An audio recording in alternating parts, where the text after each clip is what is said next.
Magandang araw, Miss Gwen. Itago mo na lamang po ako sa pangalang Myrna. 50 taong gulang na sa kasalukuyan. Sana'y mapili niyo ang padala kong sulat tungkol sa personal kong karanasan sa mga kababalaghan. Nangyari nga po pala ito 15 taon na ang nakakaraan sa dati naming lugar na tinitirhan. Ate Ninita, pwede ka bang makausap? Mukhang importante yata ang sadya mo't dinayo mo pa ako dito sa bahay Oo ate, tsaka hindi pwedeng marinig ni Myrna eh. Ibig kong sabihin, sa ako na ipaalam sa kanya. Tungkol saan ba yan? Sa pera? Teka, huwag mong sabihin nangutang ka na malaki tapos hindi mo kayang bayaran, Norman. Hindi ate, ayoko nang mangutang. Tinatapos ko na nga lang yung mga hulugan ko para kung sakaling mawala ako bigla. Wala akong mga utang na maiiwan nang hindi naman gaano mamroblema si Myrna. Ano ba yung pinagsasabi mo? Masamang magsalita ng ganyan. Puti sana kung wala kang 5 anak na umaasa sa'yo. Ano ba kasi yung sasabihin mo? Sinoli kasi ate. Ano? May nangyari ba kay Bunso? Wala, kumalma ka. Sinoli tumawag sa akin nung isang araw. Gusto raw muna magbakasyon dito sa atin. Anong problema ron? Baka kasi hindi pumayag si Myrna eh. Kung maaari sana dito na lang muna siya tumuloy sa inyo. Mukhang ilang buwan yatang magbabakasyon at nabigo sa pag-ibig. Norman, kung sa akin lang wala namang problema. Kaya lang, baka hindi pumayag ang asawa ko. Tutulungan na lang kitang kausapin si Myrna. Sa tingin ko ipapayag naman siya sa inyo muna tumuloy si Noli. Nagkasundo ang asawa ko at hipag na kausapin ako para ipaalam sa akin ang tungkol sa balak na pagbabakasyon ng bayo kong si Noli. Sa totoo lang, wala namang problema sa akin, lalo na kung hindi magiging pabigat sa bahay ang kapatid ni Norman. Tiwala naman ako magkakasundo kami. Pero ang bakasyon ni Noli sa bahay namin ay nauwi sa tuluyang pananatili niya ng Cavite. Ayaw na raw bumalik sa Maynila, kung saan nagtatrabaho ito dati bilang panadero. Talagang dinamdam ng kapatid ni Norman ang pagkabigo nito sa pag-ibig. Gusto raw kalimutan na ang nakaraan at magsimula muli. Katwiran pa noon ni Noli, matagal din itong hindi nakasama ang mga kapatid. Lalo na bata pa lang ay abala na silang lahat sa pagtatrabaho. Sa magkakapatid ni na Norman, si Ate Ninita lang ang nakatapos ng high school. Nakapagtrabaho sa pabrika at tumulong sa pamilya. Nang makapag-asawa si Ate Ninita, ay nagpa siyang magbukas ng maliit na negosyo sa palengke. Sa sipag at tiyaga nilang mag-asawa, lumago yun hanggang nagdagdag na sila ng mga paninda. Bukod sa mga gulay, ay nagtinda rin sila ng mga prutas at iba pang mga produktong mabenta sa palengke. Ang hipag ko rin ang tumulong kay Norman para makapagtrabaho ang asawa ko bilang kargador ng isda sa palengke. Napakabata pa namin ni Norman nung nagsama kami. Parehas na 18 anyos. Ang totoo, hindi talaga kami magnobyo. Nakasama ko lang siya noon sa paglikas ng masalantaang lugar namin ng matinding bagyo na naging sanhi ng pagbaha.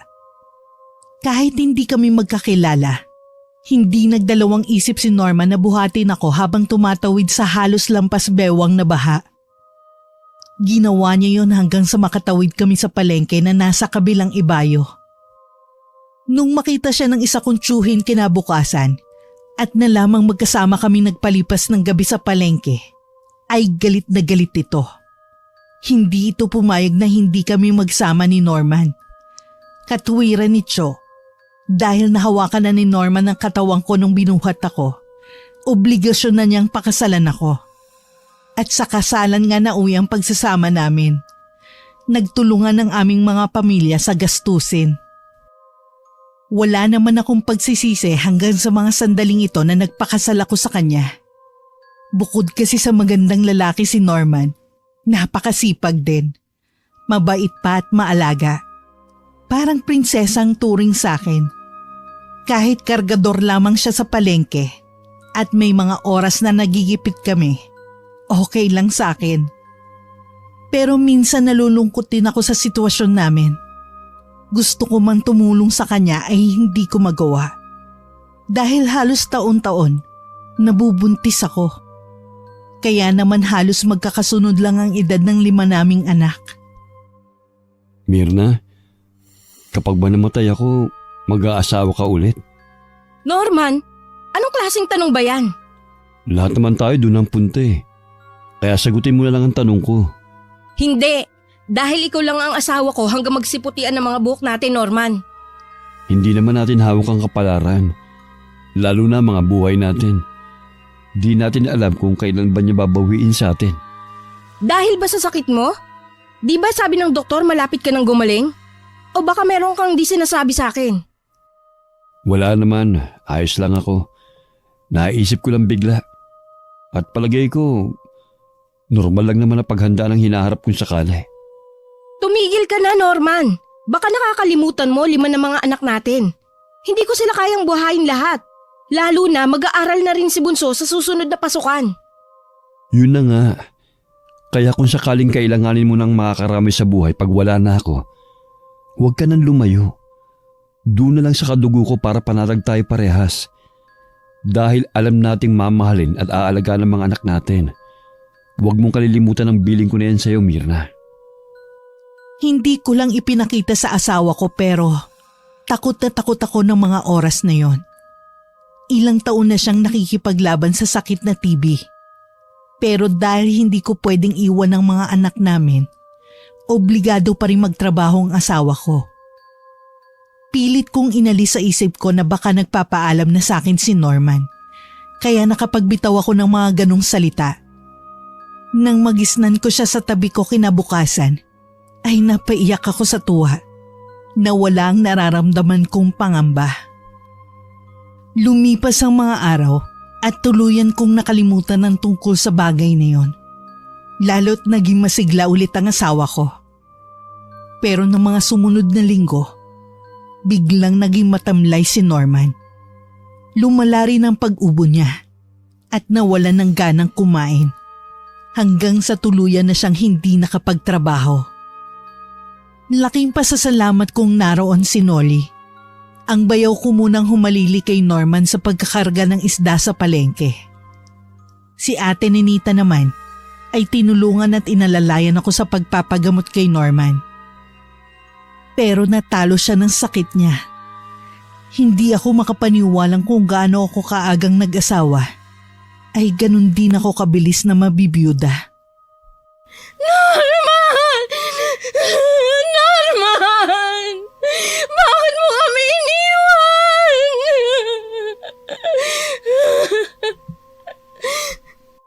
Ate? Hayaan mo na lang muna ako dito, Nolly. Pero ate, pinasusundo ka na sa akin ni Ate Ninita. Umuwi na raw tayo. Kanina pa nagsialisan yung ibang mga jeep na inarkila natin. Tsaka madilim yung langit, mukhang uulan. Hayaan mo akong maulanan para magkasakit na ako. Makakasama ko na ulit ang kuya mo. Ate naman, may 5 anak pa kayo umaasa sa'yo. Naiintindihan kita. Masakit talagang mawalan ng asawa. Kahit naman kami nagluluksa rin sa pagkamatay ni Kuya Norman. Hindi ko alam kung paano tatanggaping wala na siya.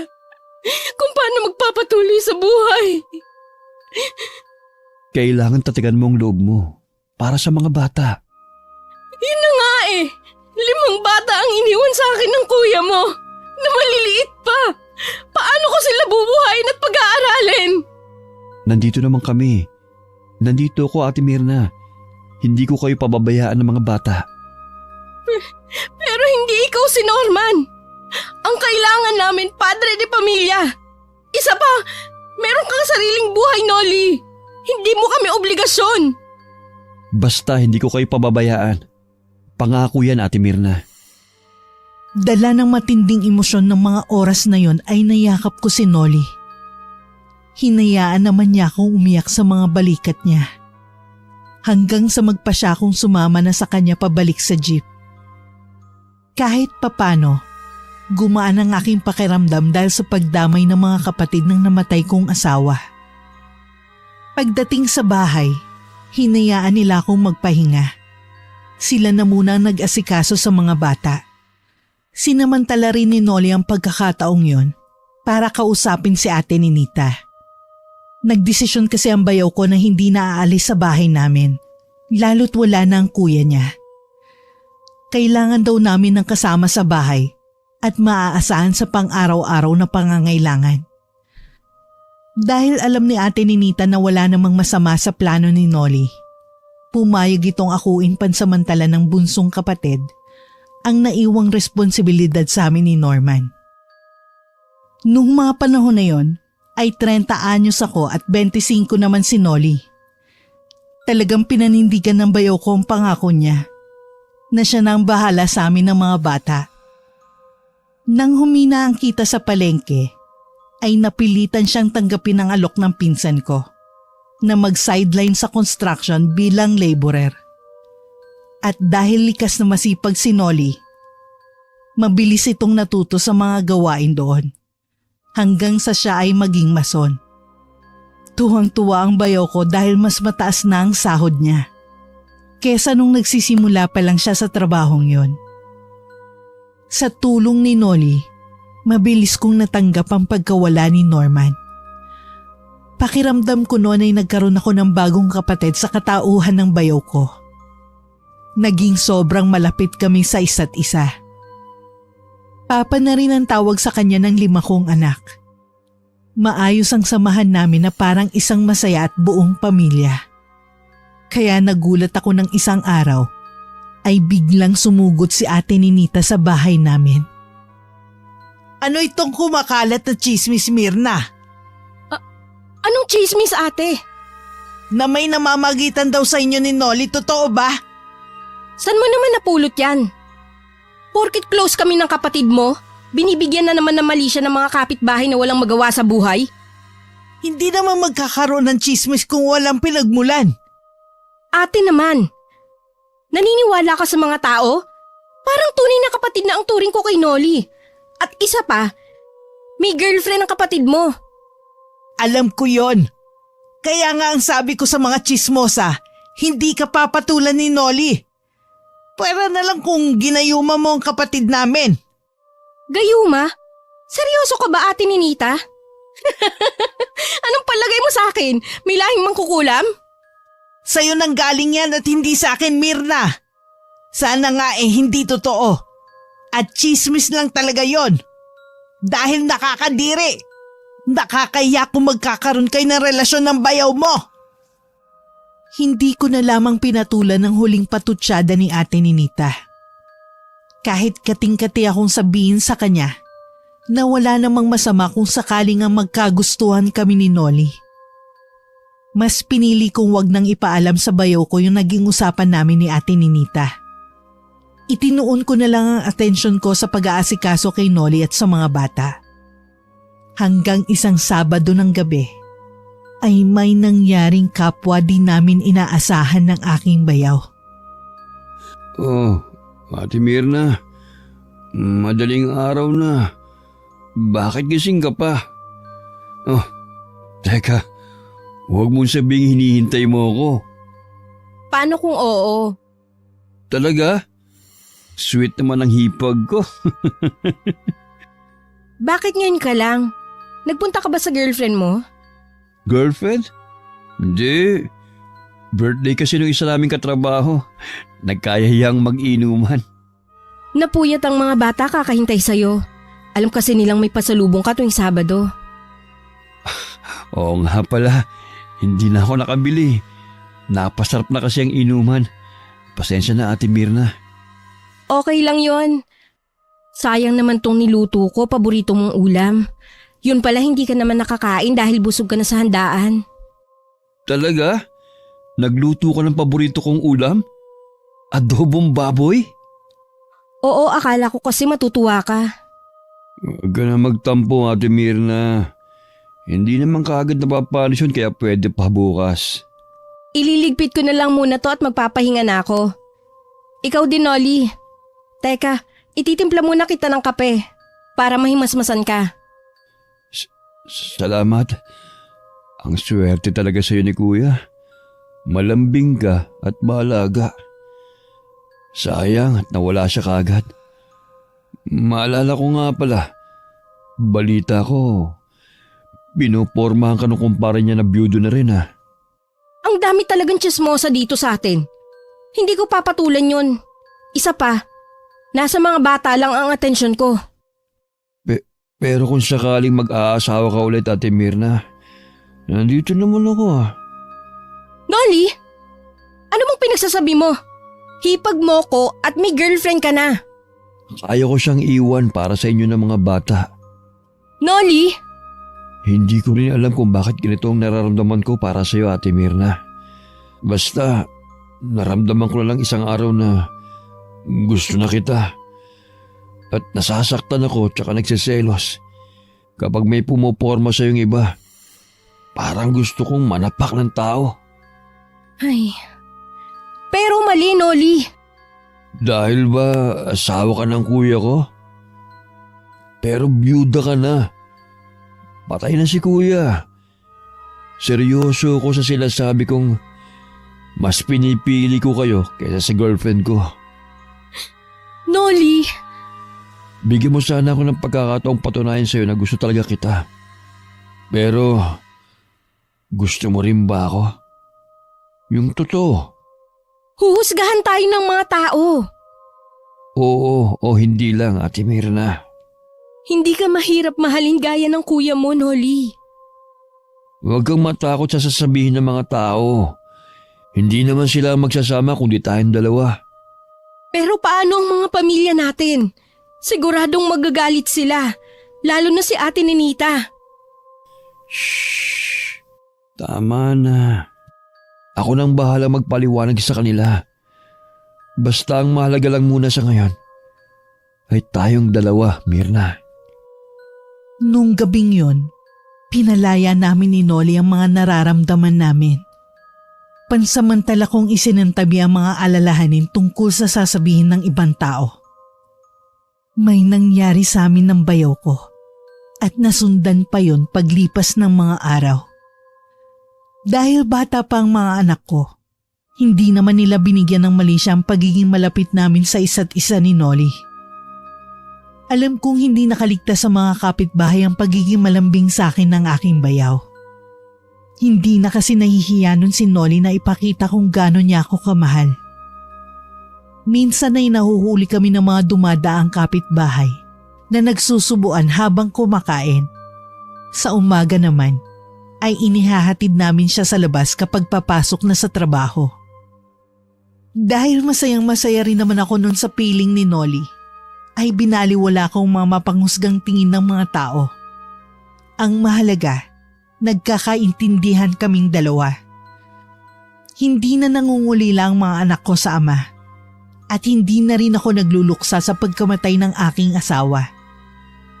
Isang araw ay bumisita ulit sa bahay si Ate Ninita, pero hindi ako ang kinausap ng hipag ko. Hinintay niyang dumating sa bahay si Nolly. Ate? Mabuti naman at nandito ka na. Kanina pa kita hinihintay. Ganun ba? Naku, tamang-tama pala. May dala akong pasalubong. Bumili ako ng tinapay doon sa nadaanan naming bakery kanina. Kaya lang, walang panulak eh. Okay lang ba kung kape na lang, Ate Ninita? Huwag ka na mag-abala pa. Hindi naman ako nagpunta rito para magmerienda. Tungkol ba sa kumakalat na chismis? Chismis nga ba? Ate, hayaan mo muna ako magpaliwanag. Talaga nga yatang ginayuma ka nitong si Mirna. Imposibleng magugustuhan mo siya. Mahal na mahal mo ang girlfriend mo dahil ang sabi mo, malayo doon sa naging karelasyon mo doon sa Maynila.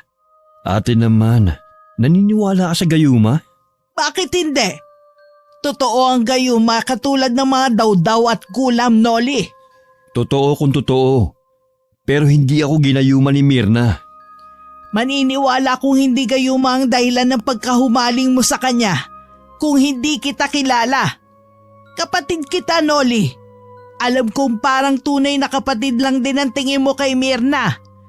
Nagmamalasakit ka lang sa kanya dahil sa mga bata at dahil sa asawa siya ni Norman. Pero hindi mo kayang gumawa ng ganitong kababuyan. Dahan-dahan ka naman sa pananalita, ate. Naririnig ka ng mga pamangkin mo. Nahihiya ka? Bakit hindi kayo nahiya ni Mirna sa mga pinagagawa ninyo? Dito pa mismo sa higaan nila ng kuya mo. Sinasabi ko sa'yo, Noli, mawawala rin ang bisa ng gayumang ginamit sa'yo ni Mirna. Kapag nangyari yun, magsisisi ka mas pinili mo ang babaeng yan kesa sa girlfriend na dapat mong pakasalan. Hindi na ako nagtangkang sumagot sa usapan nila hanggang makaalis si Ate Ninita. Alam ko rin kasi sa sarili kong totoo ang mga sinabi ng aking hipag. Naging desperada ako.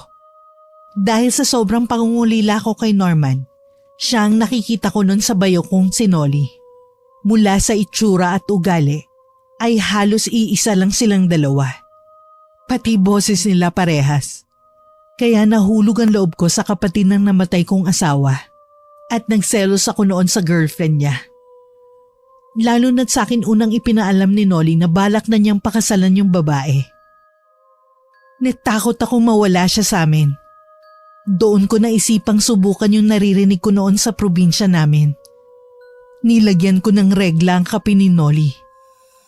Hindi ko naman akalaing epektibo talaga. Unti-unting nagbago ang pagtrato sa akin ng bayaw ko hanggang sa nagtapat na nga siya na may gusto sa akin. Hindi ko pinalagpas ang pagkakataong yon para tuluyan na siyang mapasakin. Tinupad ko rin ang bilin noon ni Norman na kung mag-aasawa ako ulit ay yung kadugo niya para hindi ituring na ibang mga anak namin. Okay ka lang, Mirna? Sinabi ko naman sa'yo na magagalit si Ate Ninita. Pagpasensya na lang natin siya. Pasasaan ba't matatanggap din ng mga pamilya natin na nagmamahalan tayo? Parang nakukonsensya ako para sa girlfriend mo. Ikaw ang mahal ko. Kaya nga ikaw ang pinili ko eh. Kinausap ko naman siya eh. Maayos kami naghiwalay. Yung pamilya niya ang galit sa akin. Pero wala akong pakialam. Walang ibang mahalaga sa akin ngayon kundi kayo ng mga bata. Hindi mo ba naisip na baka tama si Ate Ninita na ginayuma lang kita? Hindi ako naniniwala sa mga ganyan. Kahit laki akong probinsya. Maski sa mga aswang. Wala pa naman ako nakikita eh. Sabi nga nila, to see is to believe. Tsaka naniniwala kong hindi mo gagawin yun sa akin, Mirna. Tadhana talaga naglapit sa atin dalawa. Baka kaya ka rin maagang na byuda dahil tayong dalaw talaga ang para sa isa't isa. Basta ang alam ko, mahal na mahal kita, Mirna. Mahal na mahal din kita, Noli. At hindi ko rin kakayanin kung mawawala ka rin sa akin. Sa pagdaan ng mga araw, mas naging matibay ang pagsasama namin ni Noli. Mas lalo naming minahal ang isa't isa. Unti-unti na rin nasanay ang mga bata sa bagong papa nila. Pati ang mga pamilya namin ay tanggap ng magkarelasyon kami ng bayaw ko. Puwera kay Ate Ninita. Hindi kami kinibo ng hipag ko ng ilang buwan. Laking pasasalamat ko na lang dahil hindi naman ito idinamay ang mga bata sa galit sa amin ni Noli. Ang ibang mga kapitbahay ay kinutya kami nung una. Tinanggi pa raw kasi naming may relasyon kami. Kahit halatang halata naman na may nangyayari sa amin ni Noli. May mga nagsabi naman na mas mabuti na rin daw na bayaw kong ipinalit ko kay Norman. Lalo't puro babaeng mga anak namin. Maayos at masaya ang mga unang buwan ng aming pagsasama ni Noli. Hanggang sa umabot yun ng 1 taon. Noon ako nabuntis sa panganay namin. Dahil nga 5 ang anak ko sa una at nag-aaral na lahat, tapos may anak na rin kami ni Noli. Nahirapan ako mag-budget ng mga gastusin sa bahay. Lalo na nung biglang nawalan ng trabaho si Noli. Napilitan siyang payagan akong umextra bilang tagahugas ng pinggan sa palengke. Kulang na kulang ang kinikita ko pero kahit papano ay nakakaraos kami. Kaya lang, doon nagsimula ang unang pagsubok sa aming pagsasama, lalo na sa aking pagiging ina. Dahil sa hirap ng buhay, natukso kong pumatol sa isa naming customer na kursunadang-kursunada ako. Bukod sa galante talaga ito, naudyukan din ako ng mga kasama ko sa trabaho. Hanggang sa pumayag na nga akong lumabas kami. Nahumantong sa unang beses na pagtataksil ko kay Nolly. Noong una ay nakukonsensya ako. Pero dahil kailangan ko ng pera para sa pag-aaral ng mga anak ko at pang-araw-araw naming pangangailangan, nang tumagal ay nasanay na ako sa ganoong gawain. Kumapit ako sa patalim. Hindi lang isa kundi marami ang pinatulan kong lalaki. Basta alam kong matutulungan ako sa usaping pera, pinapatus ko kahit may asawa. Kahit nung nagkatrabaho na ulit si Nolly, hindi pa rin ako tumigil sa pakikipagkita sa ibang lalaki para sa pera. Mahal ko si Nolly, pero hindi na sapat ang kinikita niya para buhayin kami. Lalo na nung natuto siya ng iba't ibang bisyo. Naging madalas din ang pagtatalo namin na nung tumagal ay nauuwi sa pagbabasag niya ng mga gamit sa bahay. Biglang sumagi noon sa isip ko yung mga sinabi ni Ate Ninita na magbabago sa akin si Nolly kapag nawala na ang bisa ng gayuma. Ano ba, Nolly? Balak mo bang basagin lahat ng mga gamit dito sa bahay? Oo! At wala kang magagawa. Kahit wasakin ko pa pati itong bahay mismo. Lintik na buhay to. Sawang-sawa na ako. Ang kapal naman ng pagmumukha mo. Halos ako lahat ang nagpundar ng mga appliances dito sa bahay.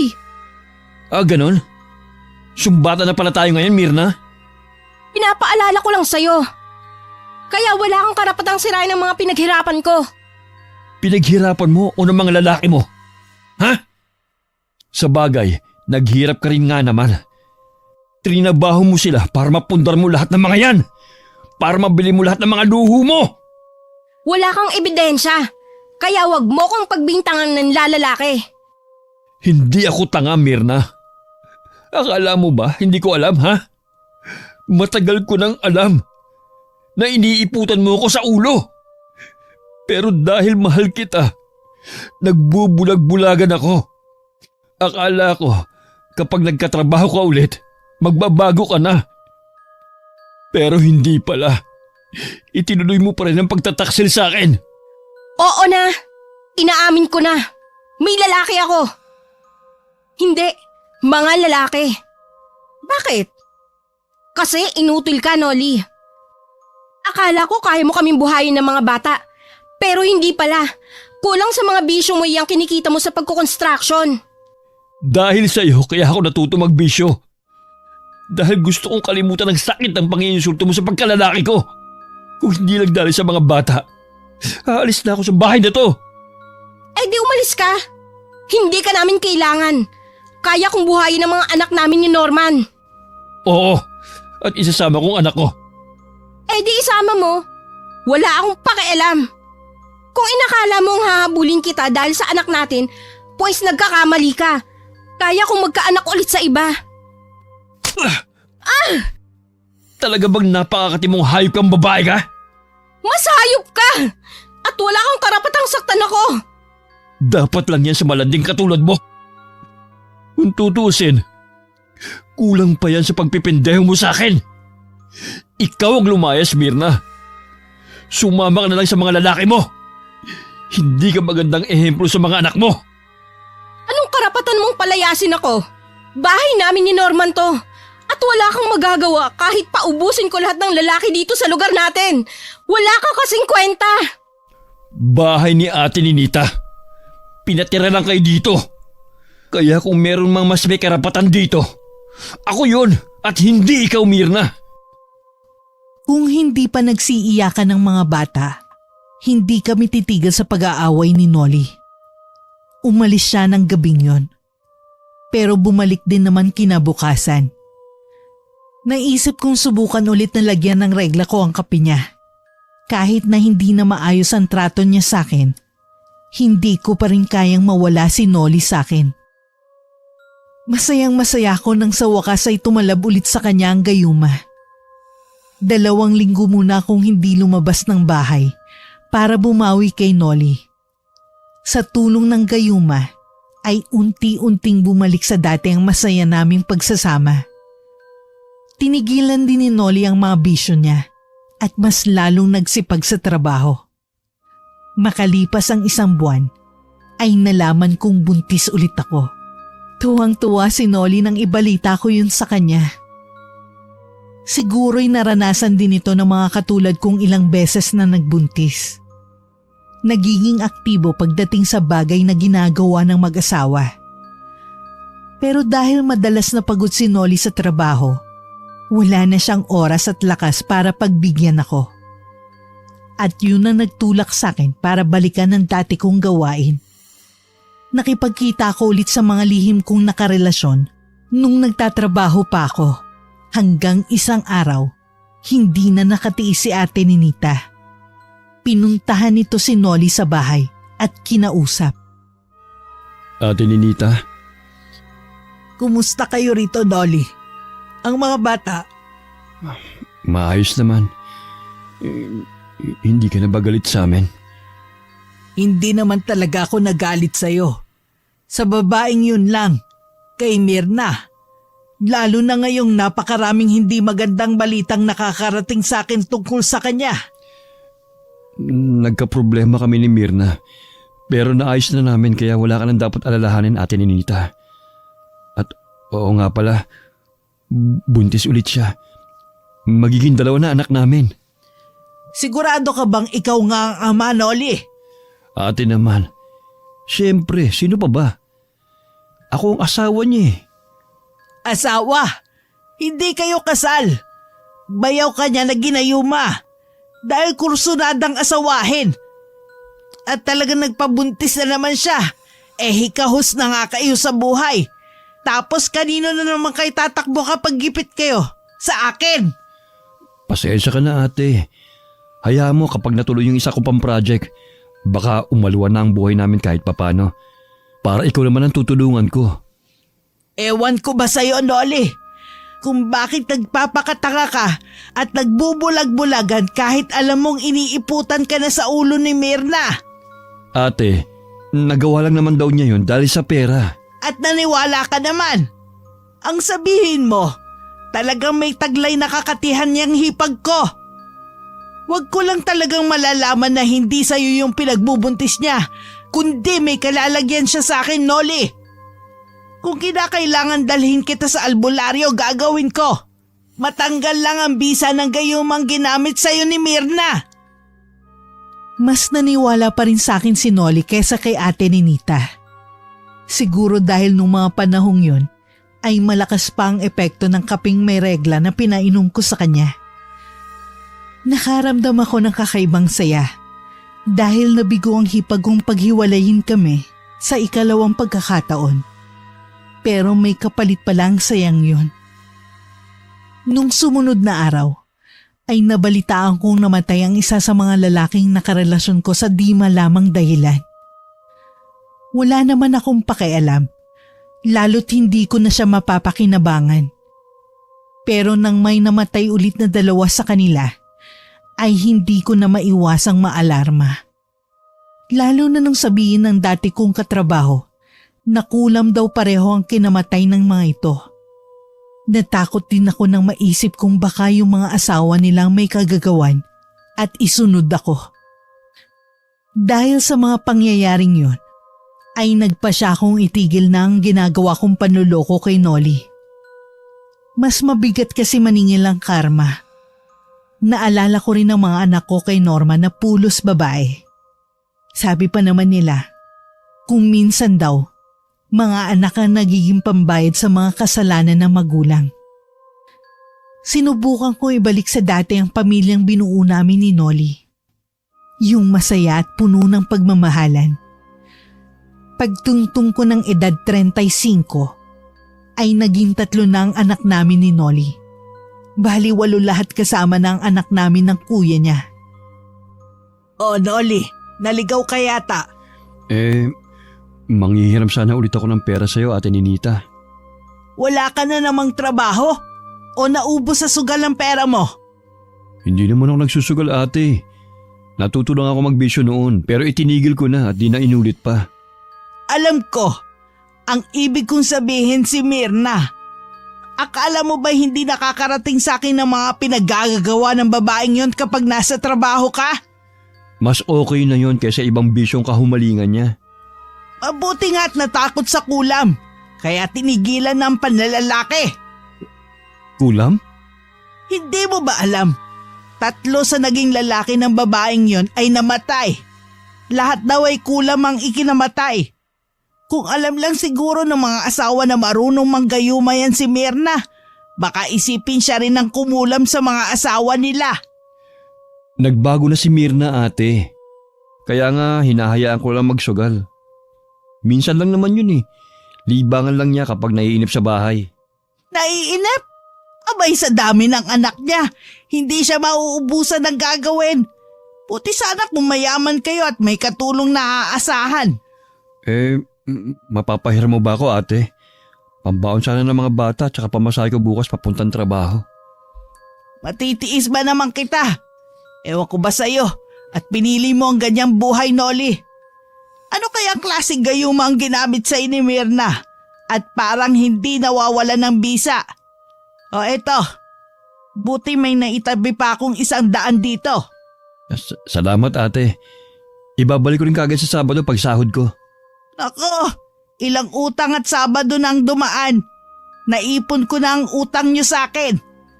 Siguradong hindi mo naman ako mababayaran eh. Dahil nasa pinto ka pa lang ng bahay nyo, nakasahod na agad ng mga kamay ng babaeng yon. Dito muna ako didiretso bago umuwi sa bahay, ate. O siya, sige na. Baka naiinip na yung si Mirna at nangangati na ang palad dahil gusto na magsugal. Si ate talaga, masyado mapagbiro. Pero salamat talaga, ate, ha. Maraming salamat. Tuwang-tuwa ako nun kay Noli kasi pinapayagan niya akong magsugal. Kapag naman nananalo ako, ibinibili ko rin ng mga pangangailangan namin sa bahay. Yun nga lang, hindi laging panalo. May mga araw talaga at mga taong may dalang kamalasan, kaya ako natatalo. Nagkaroon kami ng malalang problema na magkasakit ang anak naming panganay. Kahit may alitan sa pagitan namin ni Ate Ninita, tinulungan pa rin kami nitong dalhin sa albularyo si Nerissa. Ang sabi kasi ng hipag ko, hindi raw kayang gamutin ng doktor ang sakit ng anak ko. Ayaw kumain, maputla, ayaw lumabas ng bahay, ayaw makipag-usap kahit kanino, at hindi natutulog. Alalang-alala kami lalo't ilang linggo nang ganun si Nerissa. Ang sabi ng albularyo, may engkanto raw na nagkakagusto sa anak ko. Hindi naniwala si Noli pero alam kong totoo yun.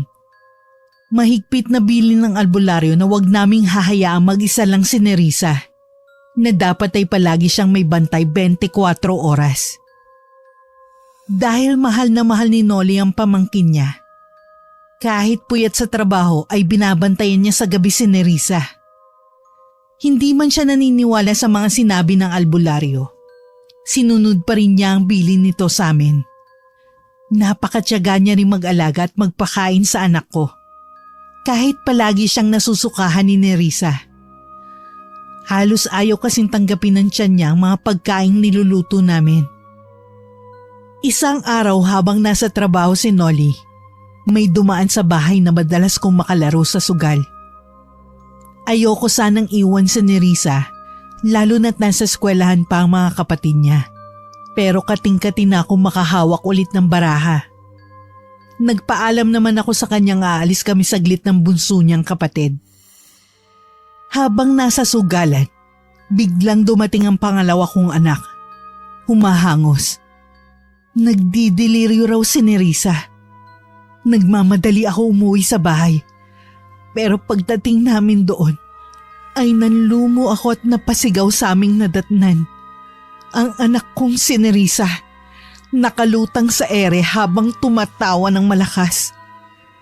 Nakita ko nasa isang sulok ang 6 ko pang mga anak, nagsisiiyakan. Takot na takot sa ate nila.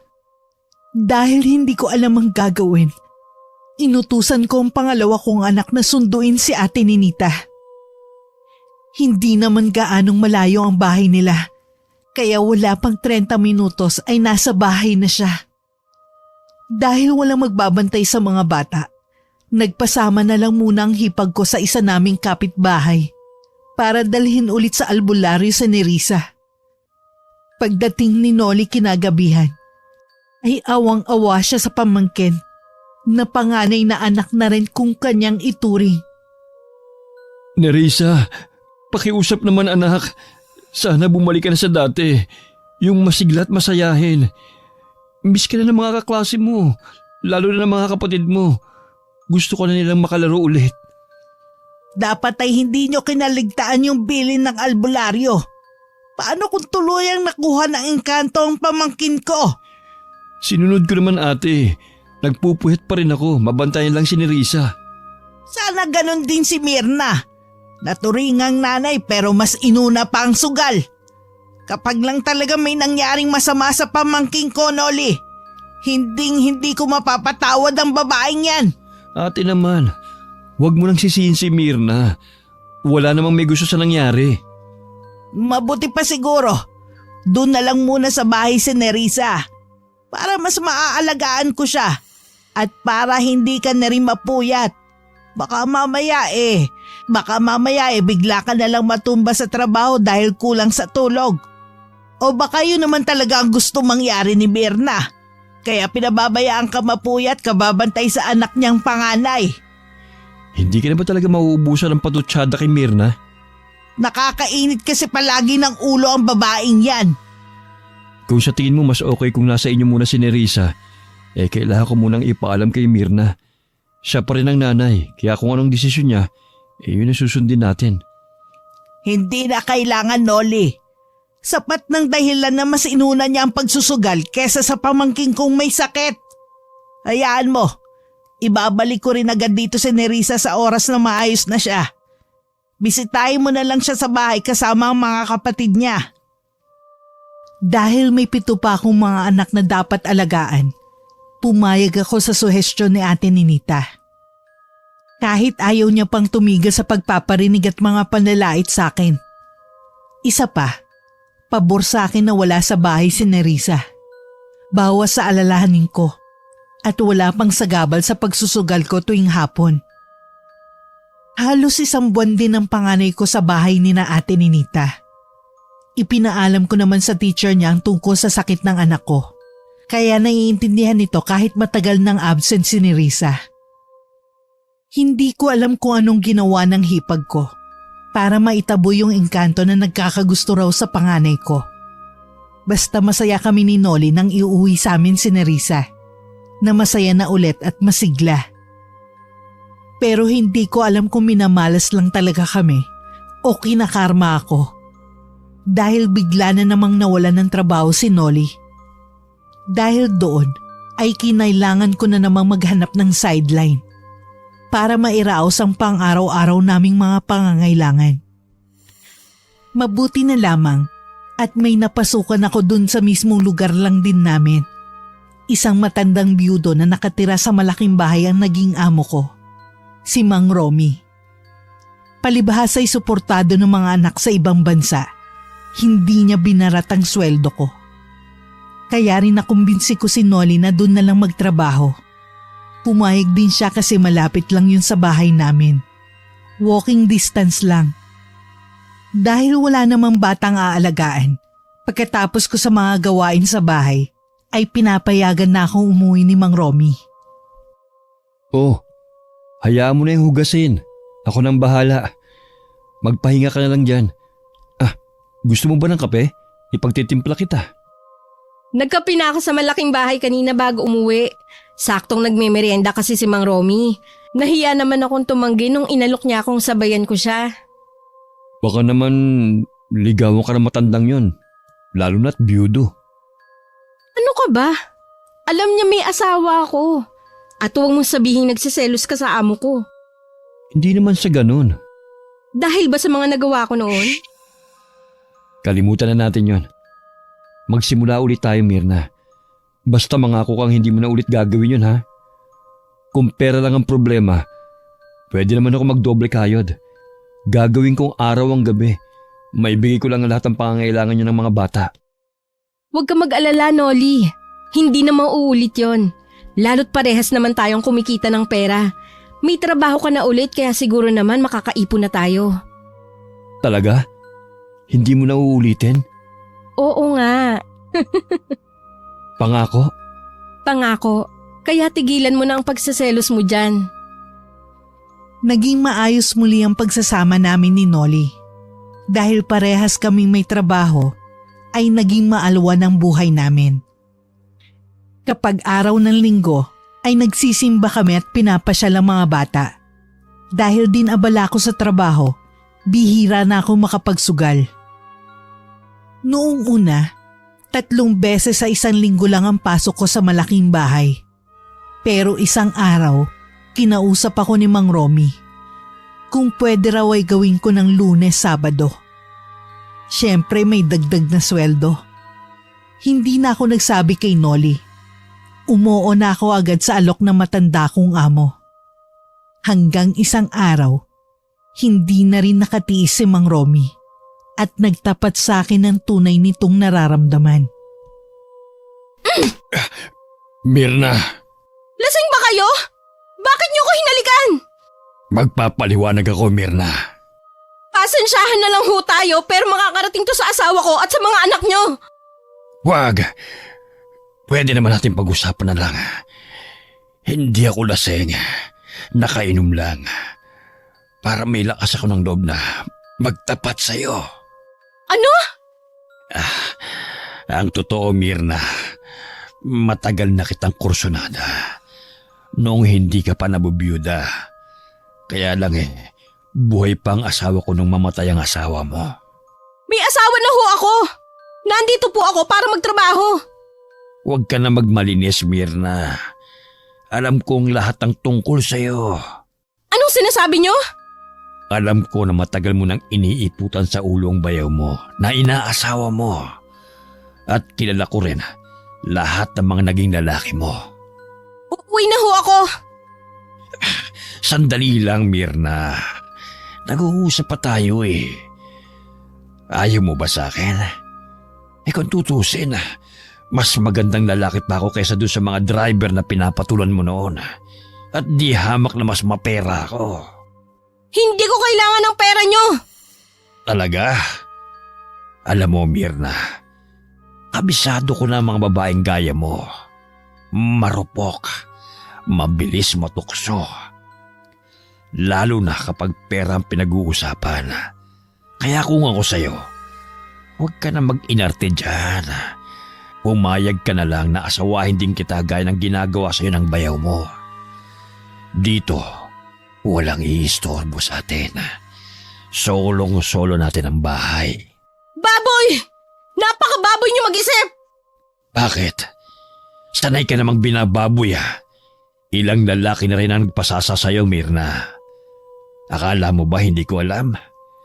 Na kapag wala kang puhunan minsan sa sugal, nangungutang ka sa kasugalan mo, kapalit ng katawan mo. Alam ba yun ang kinakasama mo? Bakit alam mo ang lahat ng yan? Dahil pinasusubaybayan kita. Ganon kalakas ang tama ko sa'yo, Mirna. Dahil sa mga nalalaman ng amo ko tungkol sa akin, napilitan akong pagbigyan ng gusto niyang may mangyari sa amin. Nung unay nandidiri ako dahil nga matanda na siya. Nasa 70 taong gulang na si Mang Romy nung mga panahong yon. Pero habang tumatagal, ay napansin kong gwapo nga siya kahit may edad na. Matikas din ang pangangatawan dahil masipag mag-ehersisyo. At may ibubuga pa sa kama. Nasilaw din ako sa mga regalo at perang nakukuha ko noon sa kanya. Nagawa naming isikreto ang aming relasyon. Pero nung madalas akong mag-uwi ng mga pasalubong sa bahay, ay nagsimula nang maghinala si Nolly sa akin. Lalo na nang mapansin niyang nagbagong estilo ko sa pananamit. Nag-ayos ako ulit na parang dalaga pa. Yun kasi ang gusto ng amo kong lalaki. Sinunod ko naman lalo't pera niyang ginagastos ko sa pagpapaganda. Nadadala ko rin noon ang mga anak ko sa mga mamahaling restaurant at naipapasyal kung saan-saan. Nang minsang kumprontahin ako ni Noli, sinabi kong tumaas ang sweldo ko dahil 6 na araw na akong pumapasok sa malaking bahay. Ayaw pa sana niyang maniwala, pero sa huli ay nakumbinsi ko rin si Noli. Lalo na nung lambingin ko siya. Niyaya ko siyang lumabas dahil malalaki na noon ang mga bata. Hindi na kami pwedeng gumawa ng milagro sa bahay. Nang araw na yun ay pinaligaya ko ng husto si Noli. Kaya naman masayang masaya siya hanggang nakauwi kami sa bahay. Pero kinabukasan ay hindi ako nakapasok sa trabaho. Nakaramdam ako ng panghihina. Biniro ako ni Noli na baka dahil daw sa sobrang pagod sa mga ginawa namin. Pinakiusapan ko siyang dumaan sa malaking bahay para sabihin kay Romy na masama ang pakiramdam ko. Akala ko'y magiging maayos na ako ng sumunod na araw, pero lalong lumala ang nararamdaman ko. Sobrang sakit ng ulo ko. Parang tinutusok ng maraming karayom. Hindi ko na napigilang mapaiyak sa sobrang sakit na nararamdaman. Kaagad pinuntahan ni Noli si Ate Ninita dahil hindi niya alam ang gagawin sa akin. Hindi rin kasi umubra ang mga binili niyang gamot para sa sakit ng ulo. Saan ba kayo galing kahapon? Baka naman nanuno si Mirna. Wala namang puno doon sa pinuntahan namin, Ate Ninita. Sa bayan yun eh. Baka naman karma na yan. Baka ginagantihan ng mga asawa ng mga naging lalaki niya. Yan ang napapala ng may mga kati sa katawan. Unsa bagay, magtataka pa ba ako? Inasawa ka nga. Wala pang 1 taong patay ang kuya mo. Hindi man lang muna hinintay na maka1 taon si Norman. Nagpakamot na agad sa bayaw. Babalikan na lang ba natin lagi ang nakaraan, ate? Oo, hanggat hindi nagtitinuyang babaeng yan. Nagbago na si Mirna, ate. Matagal na. Nangako siyang hindi na niya uulitin yung mga ginawa niya noon. Sigurado ka, Noli? Ay, samahan mo na lang kami dun sa albularyo na gumamot kay ni Risa. Hindi na kailangan. Kulang lang sa pera yang si Mirna. O baka namimiss na niya ang mga kasugalan niya. Ate Ninita. O heto, langis ng nyog yan na galing pa sa probinsya. Ipahid mo sa sentido ni Mirna. Lagyan mo rin ang buhok niya kung gusto mo. Palagay ko ikinulam siya. Ayan ka na naman sa kulam-kulam na yan eh. Totoo ang kulam, Noli. Sino naman ang gagawa ng ganun kay Mirna? Aba, bakit akong tinatanong mo? Malay ko ba kung kaninong mga tao siya may atraso? Sigurado ka bang mapapagaling nitong langis mo si Mirna? Wala kang tiwala sa akin. Sino ba ang nagpagaling nun kay Nerissa? Oo nga pala. Mabuti't pinaalala mo yan. Paano mo nga ba naitabo yung inkantong gustong kumuha sa kanya, Ate Ninita? Saka ko na lang ikukwento. May mga gagawin pa ako sa bahay. Basta, ipahid mo yan kay Mirna, Noli, nang mahimasmasan sa mga ginagawang kalokohan. Sinunod nga ni Noli ang bili ni Ate Ninita.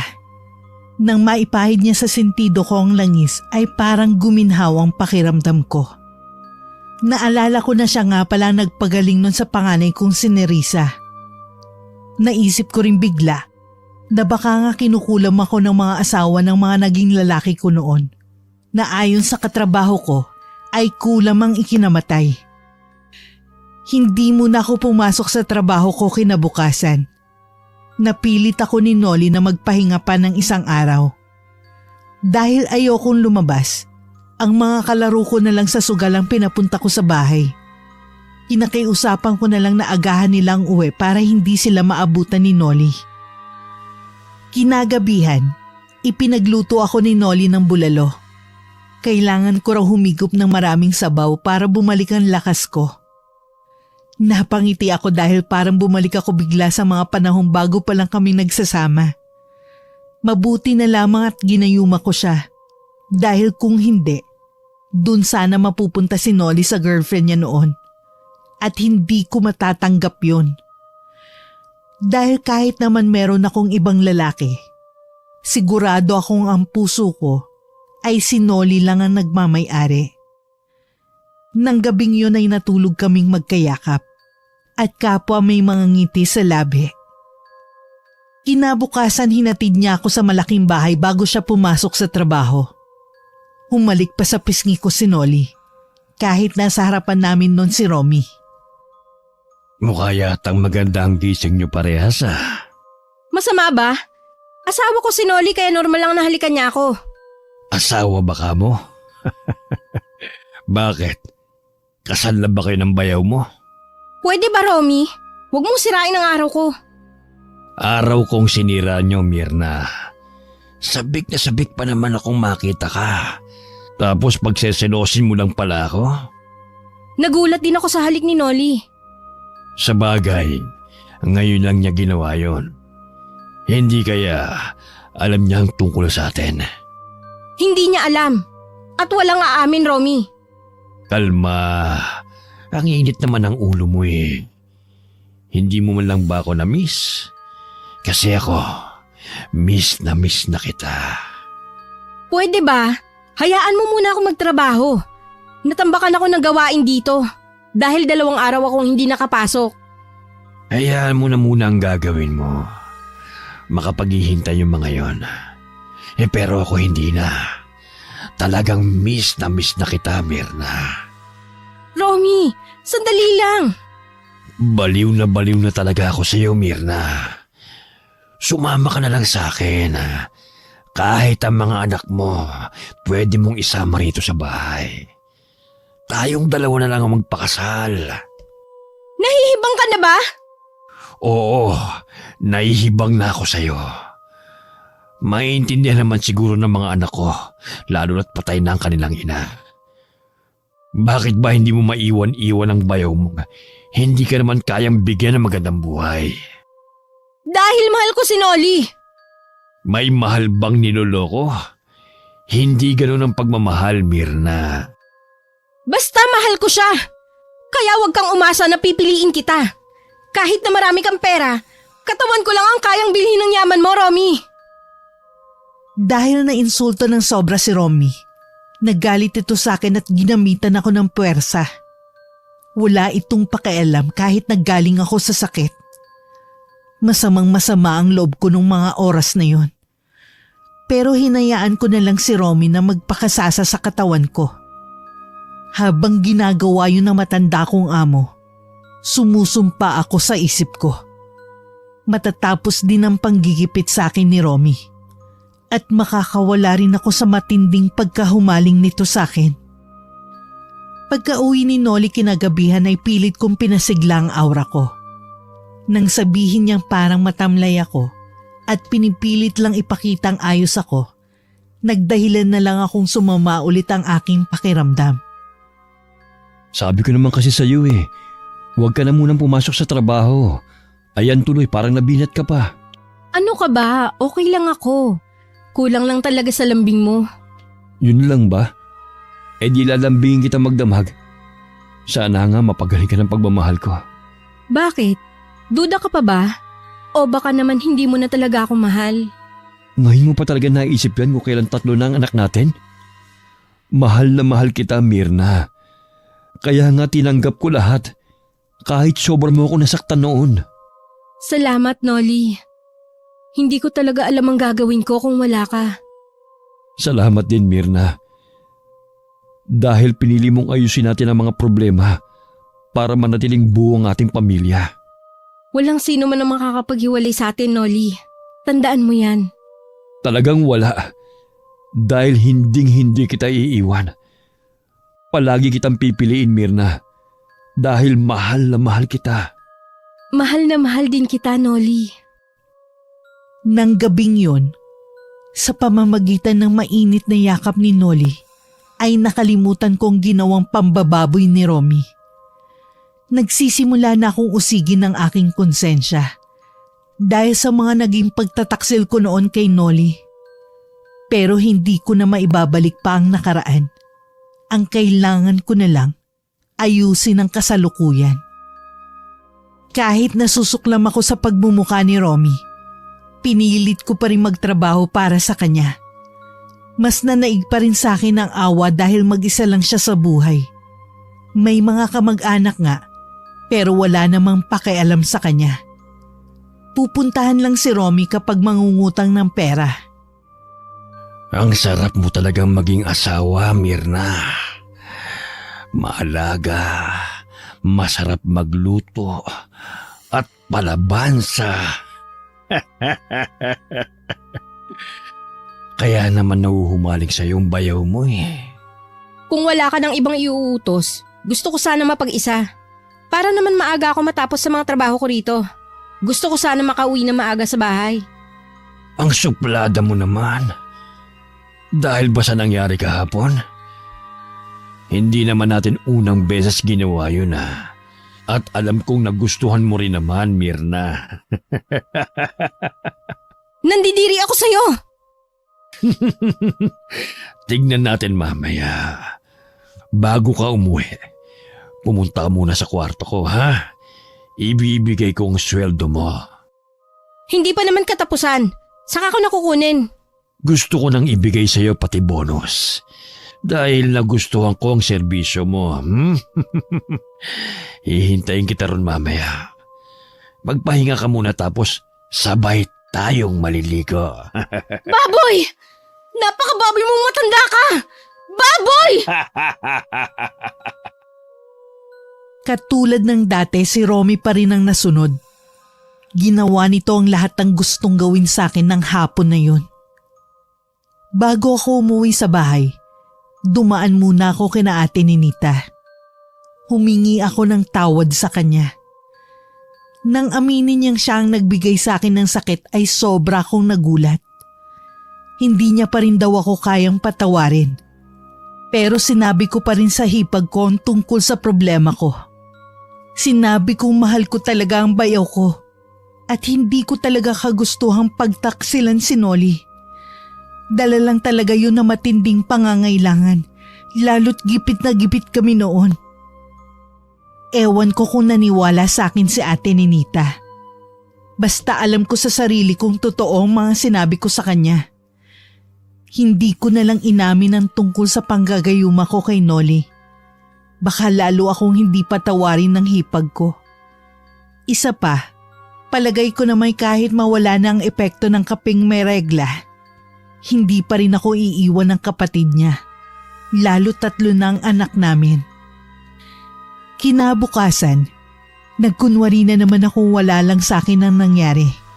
Nagulat si Romy nang initian ko to ng matamis habang sabay kami nag-aalmusal. Kinakabahan yata ako sa ngiti mong yan, Mirna. Bakit naman? Hindi ka ba galit sa akin? Hindi mo na ba ako susungitan? Naisip kong hindi naman dapat kita sungitan, Romy. Mabuti naman kung ganon. Teka, baka kailangan mo ng pera. Kaya ka biglang bumabait sa akin ngayon. Ganun ba talaga ang tingin mo sa akin? Mukhang pera? Hindi. Ang ibig kong sabihin, kung kailangan mo ng pera, magsabi ka lang. Alam mo namang malakas ka sa akin. Hindi pera. Ano nga? Hindi pera ang kailangan ko. Naisip ko lang na bakit hindi tayo lumabas minsan. Saan naman tayo pupunta? Saan pa? Eh di sa kwartong walang kusina. Sa motel? Bakit pa? Ang laki-laki nitong bahay ko. Wala lang. Para maiba naman. Halos nagamit na kasi natin ang lahat ng sulok nitong bahay mo. Mukhang exciting ang naisip mo, Mirna. Gusto ko yan. Kailan mo ba gustong lumabas tayo? Ngayon na sana, Romy. Ibig kong sabihin, mamaya pagkatapos ng tanghalian para alam mo na, busog tayo, maraming lakas para… Ginugulat mo talaga ako, Mirna. Hindi ko alam na may ganyang side ka pala. Pero gusto ko yan. Lalo tuloy akong ginaganahang kainin itong mga hinanda mong almusal. Nako, sinasabi ko sa iyo, Mirna, ihanda mong sarili mo dahil pihadong mapapalabang ka sa akin mamaya. Parehas kaming nasasabik ni Romy nung mga oras na yun pero sa magkaibang dahilan. Kinakabahan ako sa gagawin ko sa totoo lang pero kailangan. Ayoko na talagang pagtaksilan si Nolly. Gusto kong tuluyan ng magbagong buhay.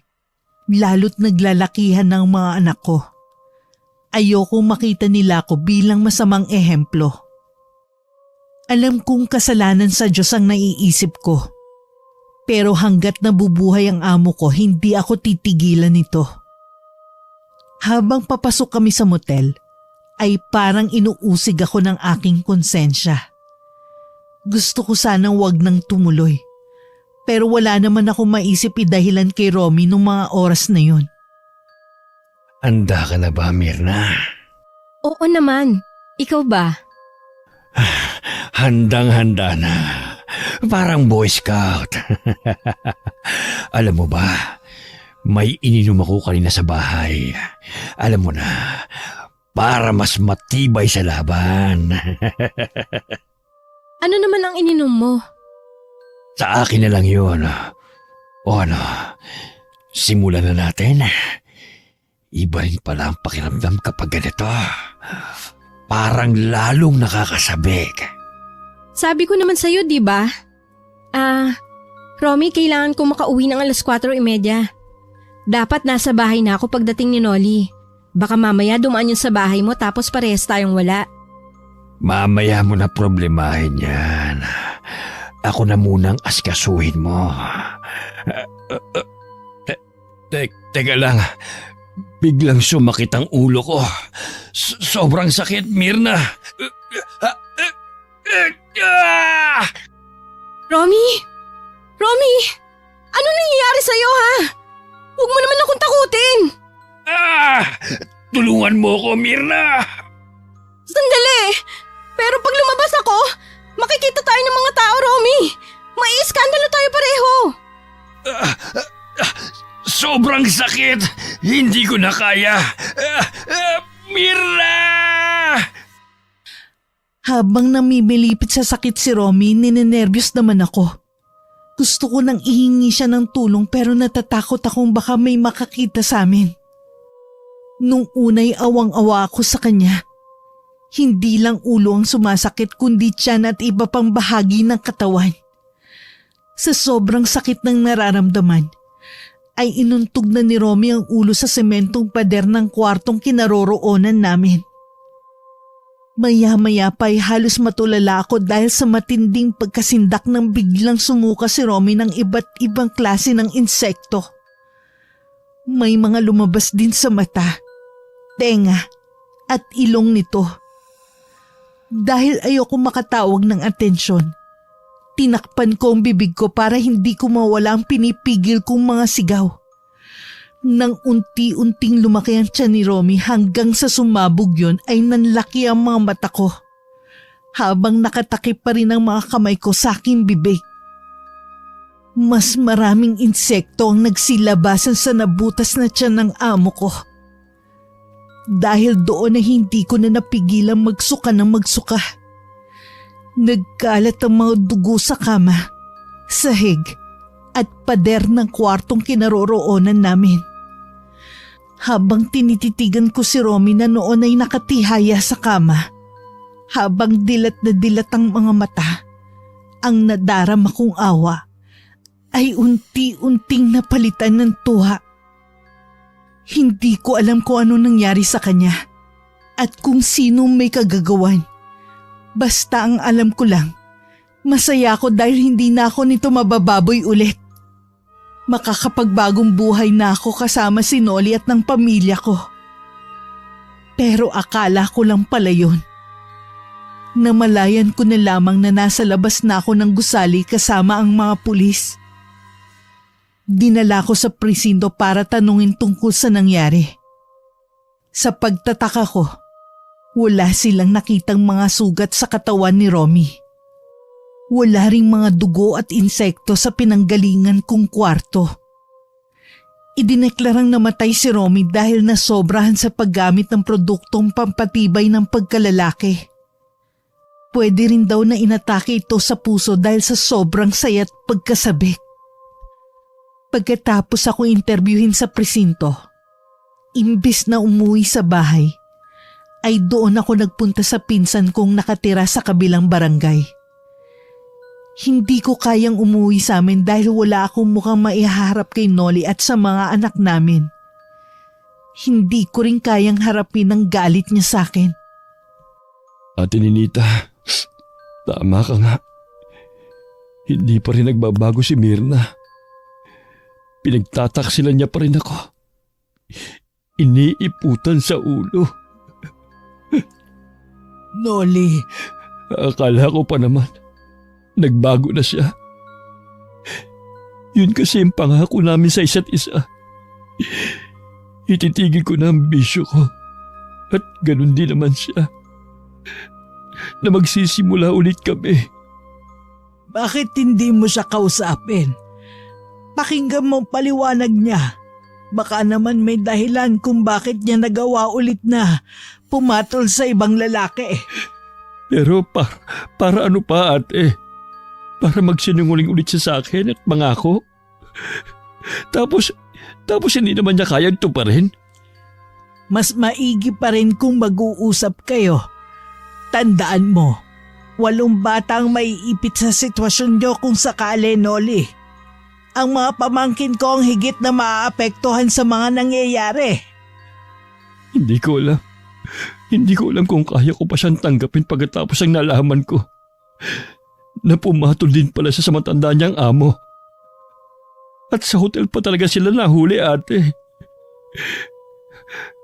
Kaya lalo kong pinagtatauran ngayon ng mga kapitbahay namin. Akala ko ba, mas mahalaga ang pagmamahal mo kay Mirna kaysa sa sasabihin ng iba? Noon yun. Nung hindi ko pa alam na may taglay pala siyang kakatihan. Ikaw pa rin naman ang magdedesisyon, Noli. Pero kung akong tatanungin mo, mag-usap kayo. Ayusin niyo kung kaya niyo pang ayusin para sa mga pamangkin ko. Pagkatapos ng nangyaring iskandalo, hindi na pumasok sa trabaho si Noli. Pinabayaan niya ang kanyang sarili pati na ang mga bata. Gusto ko mang umuwi sa bahay, inuunahan ako lagi ng hiya. Mabuti na lamang at nandun si Ate Ninita para alalayan ng mag-aama ko. Habang nandun ako sa bahay ng pinsan ko, palaisipan pa rin sa akin ang nangyari kay Romy. Napaisip ako kung may kinalaman ba yun sa pagkamatay ng mga naging lihim kong karelasyon noon. Ang hindi ko maintindihan ay kung sino ang gagawa nun at sa anong dahilan. Sumagi sa isip ko si Ate Ninita. Pero ang alam ko, sa akin ito may galit at hindi kay Romy. Isa pa, hindi basta-basta yung nangyari kay Romy. Mahirap din ipaliwanag kung bakit ako lamang ang nakakita sa amo ko sa ganong itsura. Nang mapanood ko yun sa TV, ay wala nga talagang bakas ng pagkabutas ng tiyan at paglabas ng mga insekto sa katawan ng aking amo. Pwede ba tayo mag-usap, Noli? Tungkol saan ate? Yung nangyari sa amo ni Mirna, pati na rin sa mga naging lalaki niya noon. Ako lahat ang may kagagawan. Anong ibig mong sabihin? Kinulam ko yung 3 at binarang ko naman yung amo ni Mirna. Kinulam? Binarang? Paanong... Saan mo natutunan yun ate? Kay inay, tinuruan niya ako bago siya namatay. Ang alam ko, paghihilot lang naman ang namana ni inay kay Lola. Yun lang ang alam mo. Palibhasa, yung nagpalaki sa'yo ay ang kaisa-isa nating tiyuhin.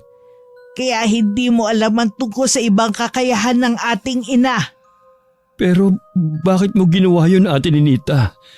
Malaking kasalanan sa Diyos ang kumitil ng buhay.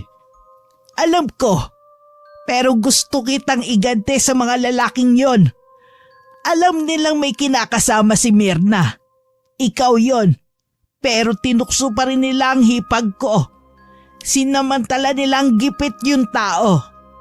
Ate, ikaw rin bang nagbigay ng sakit kay Mirna noon? Oo, Pero hindi ko siya kayang pahirapan na matagal. Siya pa rin ang ina ng mga pamangkin ko. At alam kong ikaw ang higit na masasaktan kapag may nangyaring masama sa kanya. Kaya pala epektibo yung langis na ibinigay mo, ate. At kaya pala napagaling mo si Nerissa. Kinausap ako ni Mirna. Humingi siya ng tawad sa akin. Inamin din niya na may relasyon sila ni Romy. Pero napilitan lang daw siya dahil lagi siyang tinatakot at ginigipit ng amo niya. Naniniwala ako kay Mirna, Noli. Hindi ka nagalit sa kanya?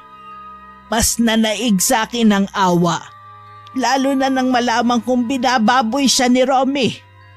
Ayop na matandang yon. Bakit hindi mo sinabi sa akin, ate? Para ano? Para madungisan ng dugo niya ang mga kamay mo? Hindi ko hahayaang mangyari yon. Hayaan mo na dahil naiganti ko na kayo ni Mirna. Hindi mo pa rin ba siya susunduin? Hinahanap na ng mga pamangking ko ang nanay nila. Hindi ko alam kung nasaan siya, ate Ninita. Alam ko kung nasaan si Mirna. Bukas, sasamahan kita. Mas maiging isama mo na rin ang mga bata. Sigurado akong sabik na rin sa kanila si Mirna. Salamat, ate Ninita.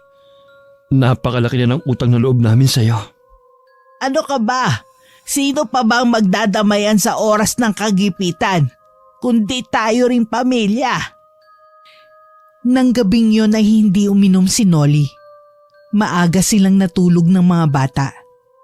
Hindi niya sinabi sa mga anak ko na pupuntahan nila ako kinabukasan kasama si ate Ninita. Nagulat ako nang sabihin ng pinsan ko na may mga bisita kaming darating. Maaga siyang pumunta sa palengke para mamili ng mga lulutuin.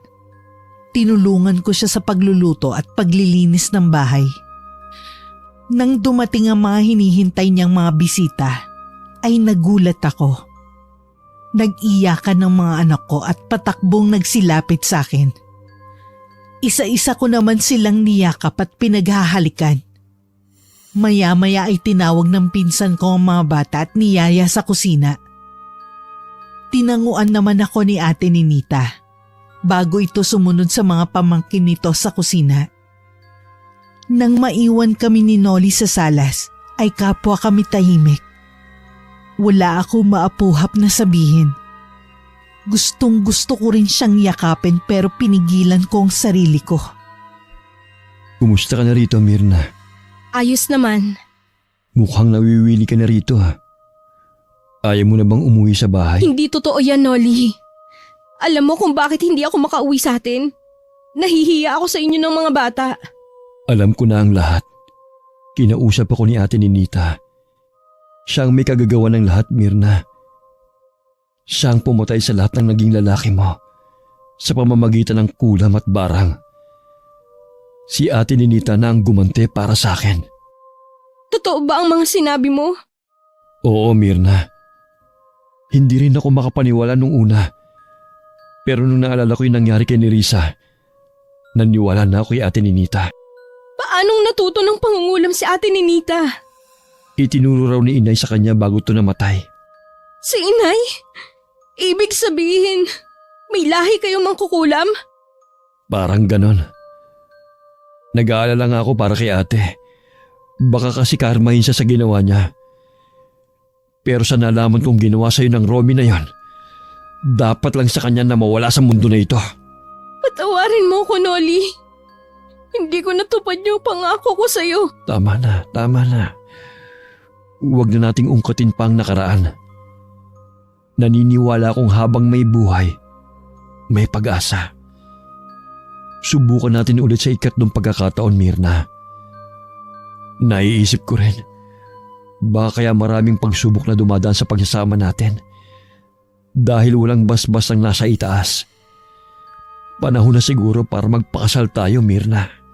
Ha? Noli? Bago matapos ang araw na yon, nagkaayos kami ni Noli. Bakas ang saya sa mga mata ng mga anak ko, pati na rin kay ate Ninita. Magaan ang pakiramdam ko, lalo't maayos na ulit ang samahan namin ng hipag ko. Ipinaalam namin kay Ate Ninita ang plano naming pagpapakasal ni Nolly. Suportado niya ang naging desisyon namin. Sa West lang kami nagpakasal. Hindi man yun bongga, pero masaya naman at memorable para sa aming mag-asawa. Bumawi na lang kami sa Pulot Gata.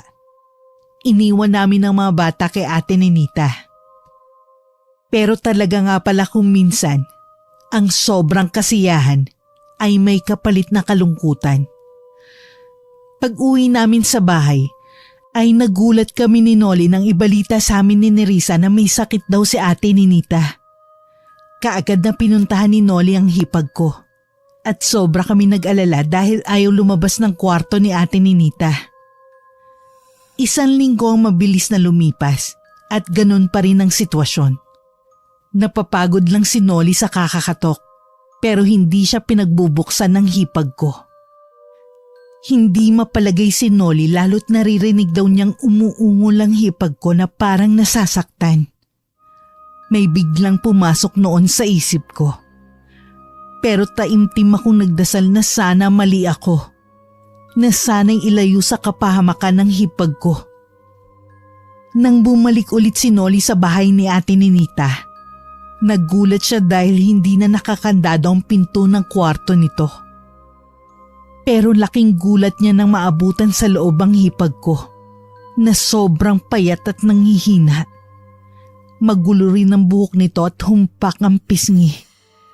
Nakahawak ang mga kamay sa tiyan at dumadaing sa matinding sakit na nararamdaman. Ate Ninita, anong nangyayari sa'yo? Nolly, Dadalhin kita sa ospital. huwag na. Hindi na rin naman ako tatagal. Ate naman, huwag ka magsalita ng ganyan. Kung kailan maayos na ang lahat, pati na kayo ni Mirna. Basta, dadalhin kita sa ospital. Makinig ka sa akin, Nolly. Ito na ang kabayaran sa mga nagawa kong kasalanan. Buhay kapalit ng buhay. Ano bang sinasabi mo? Kailangan ka namin ng mga pamangkin mo, ate. Kailangan ka ng pamilya mo. Matagal nang wala ang payaw mo. Ang mga anak ko naman, may mga sarili ng buhay. Pero masaya akong mamamatay dahil alam kong maayos na ang buhay ninyo ni Mirna. Walang mamamatay, ate. Hindi ka mamamatay. Kapag wala na ako, sunugin mo ang katawan ko, Nolly. Pati na rin yung librong itim na nasa ilalim ng higaan ko. At ipangako mo sa akin na hindi mo pababayaan ang pamilya mo. Ano man ang mangyari. Ate? Ate Ninita? Ate! Nung araw ding yun ay binawian ng buhay si Ate Ninita. Sobra kami nagluksa ni Nolly at ng mga bata. Sinunod niya ang bilin ng hipag ko tungkol sa libro. Pero binigyan namin si Ate Ninita ng maayos na libing. Halos hindi na nga lang namin pinatagalan lamay dahil sa kakaibang amoy ng bangkay nito. Hindi na kasi namin ipinaimbalsa mo dahil may mga insektong lumalabas sa katawan ng hipag ko. Dahil dito ay naalala ko ang nangyari noon kay Romy. Hindi matahimik si Nolly kaya nagpasama siya sa akin sa albularyong tumingin noon kay Nerissa. At noon ay nalaman naming may bumarang din kay Ate Ninita. Isang napakalakas na mambabarang.